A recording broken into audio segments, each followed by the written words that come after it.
Hello বন্ধুরা, সবাইকে জানাই শুভ সকাল।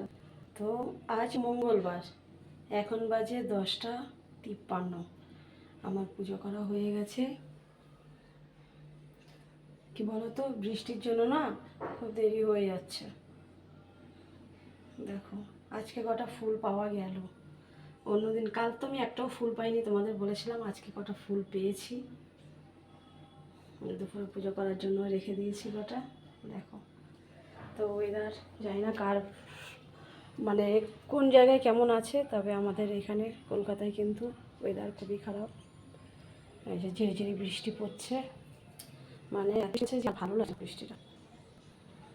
মানে হচ্ছে কি আমার হচ্ছে যেমন চুপচাপ শুধু আর কোনো কাজও করতে ভালো লাগছে না। আমার একদম বর্ষাকাল ভালো লাগে না। আমার তো গরমকাল ভীষণ ভালো লাগে, তার কারণ হচ্ছে আমি অনেকবার স্নান করতে পারবো, আর হচ্ছে বাইরে একটু ঘুরতে পারবো, ছাদে যেয়ে একটু বসতে পারবো সন্ধ্যের পর। আমার ভীষণ ভালো লাগে এই জিনিসগুলো। কিন্তু এই বর্ষাকালে ঘরের ভিতরে ঢুকে বসে থাকো, শীতকালে ঘরের ভিতরে ঢুকে বসে থাকো, আমার একদম পছন্দ না। কার কেমন লাগে আমি জানি না, এই সিজন দুটো আমার একদম অপছন্দের। যাই হোক, আমার পছন্দ মতো তো আর সব কিছু হবে না, সবই হচ্ছে ভগবানের সৃষ্টি।